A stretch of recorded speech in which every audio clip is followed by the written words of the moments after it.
Obviamente está errado. Qualquer brasileiro acha que está errado. E os ministros começam a ter que moldar a sua conduta para encontrar um ponto de equilíbrio. O quanto a gente vai avançar, do ponto de vista de se tornar uma democracia, uma república madura, a gente não tem hoje como antecipar. O que eu posso antecipar é que, muito claramente, essa hoje é uma pauta nacional. Os brasileiros entenderam que isso é importante. Os brasileiros começam a entender cada vez mais as repercussões disso. Porque esses caras, eles estão no topo da pirâmide da justiça, eles decidem coisas que são desde voto, liberdade de expressão, presidente preso, no caso do Bolsonaro, por um golpe de Estado ou tentativa de golpe, que seja. Eles decidem as principais questões financeiras e tributárias do Brasil, numa concentração de poder que é imensa. E eles, cada vez mais, um grupo deles, tenta fazer deste poder uma barreira intransponível, uma garantia de impunidade. Olha, você não pode me questionar, você não pode discutir.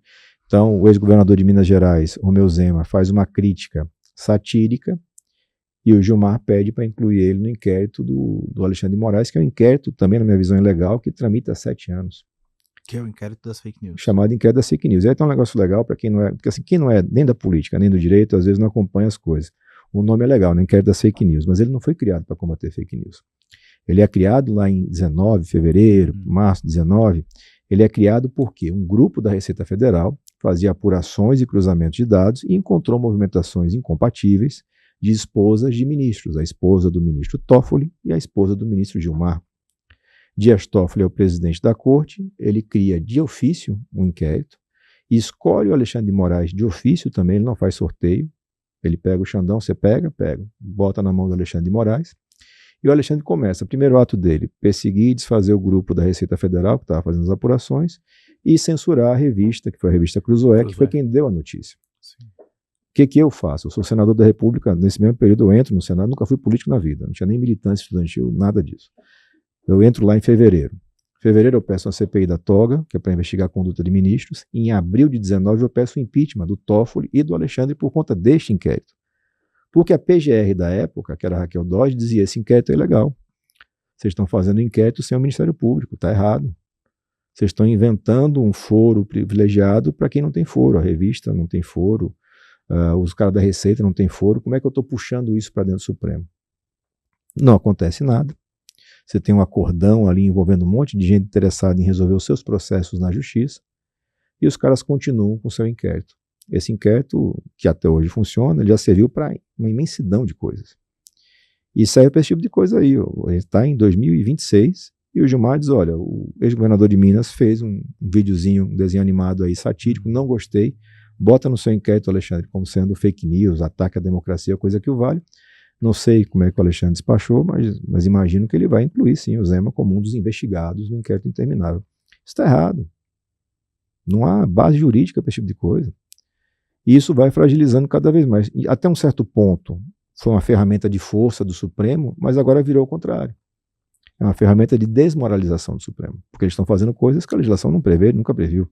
Então, esse é o estado de coisas do Brasil de hoje, e que a gente tem que enfrentar se a gente acredita que o Brasil pode ser, e eu acredito que ele deve ser, uma república democrática de verdade.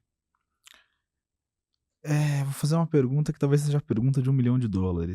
Como a gente resolve essa equação, senador?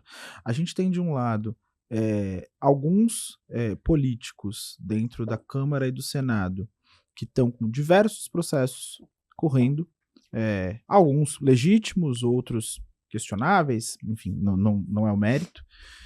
E a gente tem uma corte que, segundo seu relato, usa esses processos como forma de pressionar e se blindar. A gente tem de um lado a corte, obviamente, errada, se pega nessa atitude, mas a gente tem do outro lado um Congresso que se deixa pegar muitas vezes porque não está também dentro da lisura das funções. Como que eu equilibro essa equação? Como é que resolve esse problema? É como se resolve as coisas na democracia, pelo voto. A depuração verdadeira, ela vem pelo voto. Não tem uma solução mágica. Não tem uma lei que eu possa aprovar para dizer: olha, juiz não pode pegar carona de jatinho com o investigado. Não precisa, porque isso já é lei. Olha, o delegado, o deputado, o senador não pode ter financiamento ilegal, não pode ter envolvimento com bandidagem, não pode desviar dinheiro de emenda. Já tem lei que diz isso. Então, quem vai resolver isso, Por um lado, as investigações e a transparência disso. Por outro, muito importante, a imprensa, dando transparência para isso, dando visibilidade para isso. Mas no final do dia, o eleitor. Porque o eleitor, a cada 2 anos, é chamado para votar e ele tem a possibilidade de, pelo voto, fazer essa limpeza. E a gente tem feito um trabalho muito forte de esclarecimento para o cidadão nesse sentido. Olha, cara, você gosta da direita, escolhe um de direita, gosta da esquerda, de esquerda. Não faz a menor diferença em Brasília. O que faz diferença é qualificação e honestidade. Porque se o cara tem qualificação, ele consegue resolver problemas graves. E o Brasil tem problemas graves. Sem qualificação é impossível. Você não vai, por exemplo, fazer uma revisão do nosso mercado financeiro sem um mínimo de qualificação para entender o que está acontecendo. Você não vai mexer no tributário, na segurança pública sem qualificação. E sem a parte da honestidade, sem ser aquilo que a gente chama de ficha limpa, como é que você vai fazer uma mudança estrutural? Porque você chegou lá com o seu rabinho preso, o cara vai puxar o rabo. É instantâneo. E aí começa uma troca de favores e conchavos e parcerias que vão deixando o eleitor, o interesse público em último lugar da fila e atendendo interesses pessoais. Então acho que é muito isso. A gente vai ter uma eleição que é muito importante esse ano, não só porque escolhe presidente da República, mas porque a gente escolhe 2 senadores. Então 2/3 do Senado serão renovados. Essa é uma eleição chave para o Brasil, porque essas pessoas são eleitas e vão passar 8 anos ali. Então quando você elege uma pessoa bem intencionada, qualificada, ela vai ter 8 anos para fazer um trabalho em benefício do Brasil, do seu respectivo estado. Se você escolher um cara que não presta, uma mulher que não presta, que já chega lá com processo, que já chega lá com histórico negativo, esse cara vai passar 8 anos lá fazendo coisa ruim. E é muito tempo. Então, acho que essa é a chave, é o voto.